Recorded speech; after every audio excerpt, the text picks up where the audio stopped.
Hello everyone, welcome to Stock Option News with our guest Rick Postuma.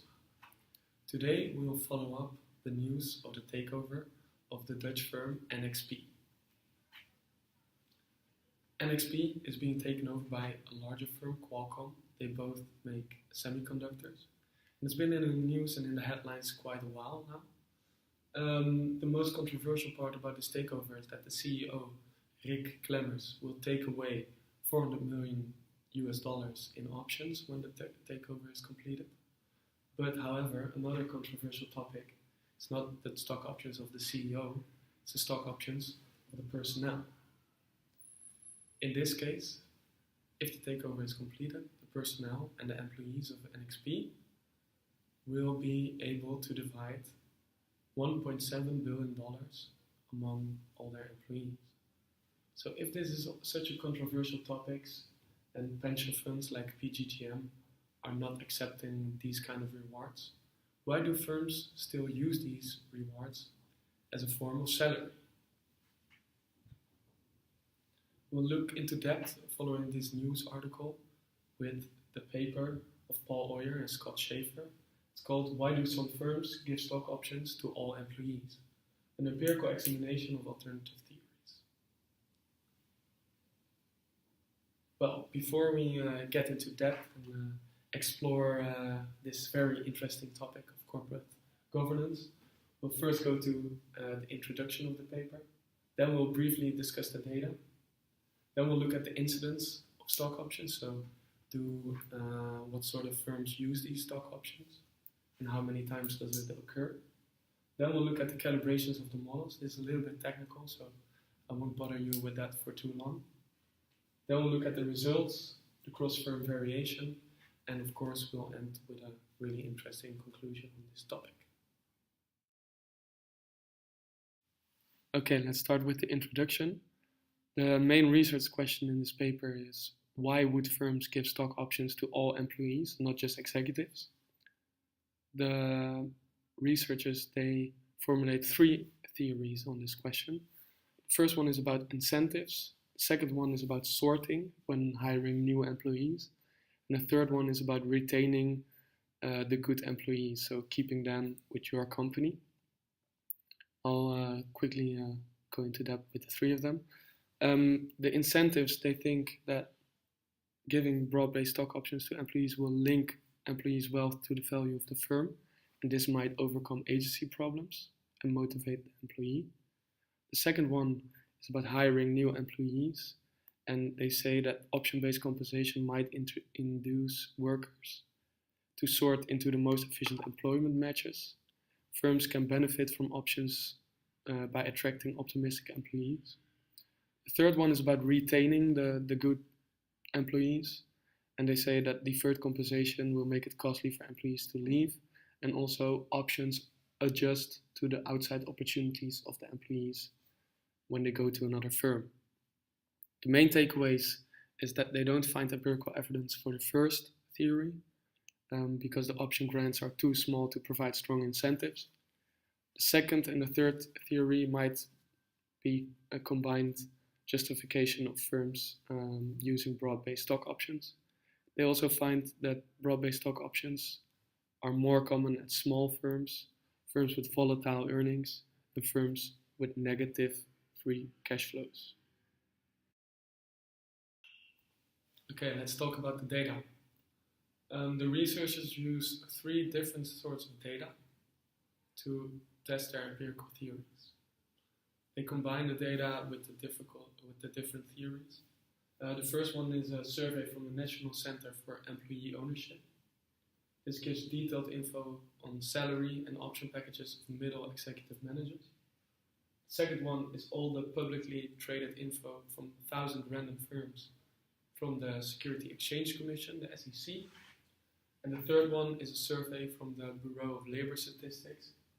It's a survey on option grants and is representative for the whole US economy as a whole. The three different theories, they use the different sources, so I'll explain that later.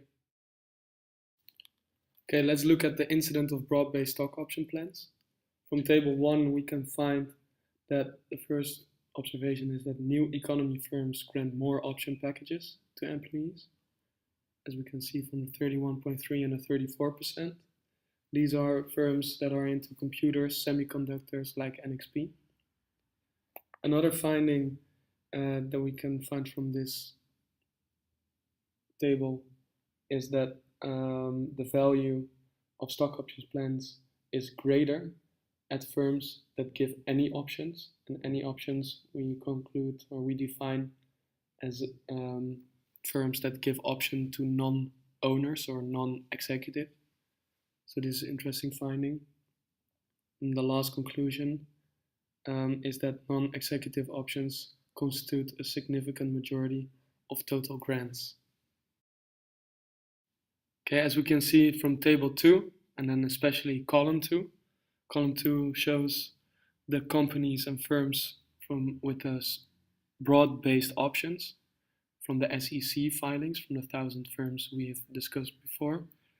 We can see that firms with broad-based option plans are strikingly smaller, they're faster growing, and their stock returns are more volatile. New economy firms make up a substantial portion of the firms with broad plans. Let's talk about the calibrations of the model. The first one is about incentives. We first discuss the intuition, and then we'll do a quick review of the model. The intuition of the incentives is that if observed option grants are optimal, the marginal benefit to the firm of making additional grants must equal the marginal cost of the employee. The employee must be compensated for the additional risk they get through these options instead of salary, cash. The left-hand side of this equation, you can look it up in the paper, equals the amount by which the value captured by the firm increases if B increases. B is the option grant to employees. The right-hand side is the amount by which the employee's risk premium increases when the firm increases B. So right is the employee and left is the firm. They must be equal. Let's go to the second theory. This is about sorting. This is about getting the good employees for your firm. The intuition. Let's go first to the intuition behind the theory. That sorting drives observed option grants if the employee must prefer the observed option package to an all-cash compensation. So if the employee likes the option more than the cash, then they will go to the right firm. Okay, the theory, they will compute the cost to the firm through the Black-Scholes formula. They will compute a set of values for employees, which are the most important is risk tolerance. Because if you're more risk tolerant, you will like the option package better. And the beliefs as to the firm's expected return. So if you're more optimistic, you expect the firm to get better return. They also talk about the tax. Okay, then we go to the third model. This might be the most complicated one. It's about retention. Okay, they mostly talk about indexing the options to the wages the employees can get somewhere else. So the option packages should be, in the short run, the variation should be of the same order of magnitude to the variation in spot wages the employee can get somewhere else. That's the intuition. The theory, the firm must decide between offering the spot wage and offering the option-based packages. Let's have a look at the results for the first theory about incentives. They define 3 cases for 3 different employees. Case 1 has a risk aversity of 1 and a quadratic cost function. Case 2 is more risk averse. You can see that from the 2.5. And case 3 is again normal risk averse, but then more sensitive to the cost it has to make. For the sake of time, let's just focus on the small firm. For the 3 assumption, we can see that the effort, which are the benefits to the firm or the employee, is way bigger than the cost of effort the employee has to make. For case 1, you can see it's $10,200 and the cost to the employee is only $3, right? $2.6. For case 2, it's almost $50,000 and the cost of effort is only 11. From this, we can conclude that the inability to contract on effort is generating a substantial underprovision of effort. The risk premiums are larger than the cost of the employee, and therefore option-based packages are not effective by inducing more incentives for employees. Okay, let's go to the results of the second theory. It's about sorting. As you can see from the slide, we have 2 cases. The first person has a risk-averse version of 2.5, and he expects the stock of the firm to appreciate with 10%. For the 4 different types of firms, so small, medium, large, and large, all persons or employees prefer the all-cash options. The second case about person 2, he is risk-averse of 1, and his expected stock appreciation of the firm where he's going to work is 25%. And for this person, all the employees prefer the stock option. We can conclude that if potential employees are risk tolerant and they have optimistic views about the firm, they will value the cash plus option packages at more than their cost. One small note, 25% might seem really high to you, but it's way below the average stock appreciation of the year 1999. Table 4 shows you the results for the retention calibration. In the first case, we consider an employee with 2.5 risk aversity, and this suggests that the contracting cost would have to be large at many firms in the sample in order for a retention argument to explain option grant made by firms. Contracting costs are the costs associated with recontracting or replacing a manager for the firm. They would have to be in the order of 45,000 in order to justify the observed option grants.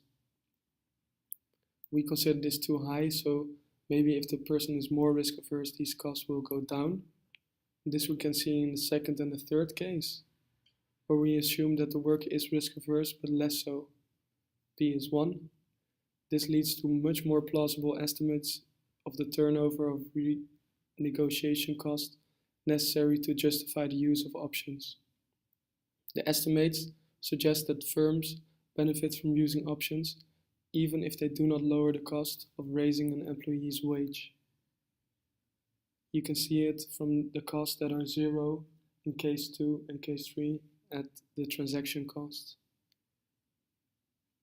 Now the table can justify the use of option at any positive turnover cost. For this model to be credible and the options to be used for retention purposes, spot wages can fluctuate up or down anywhere from $2,000 to $20,000 US over a short period.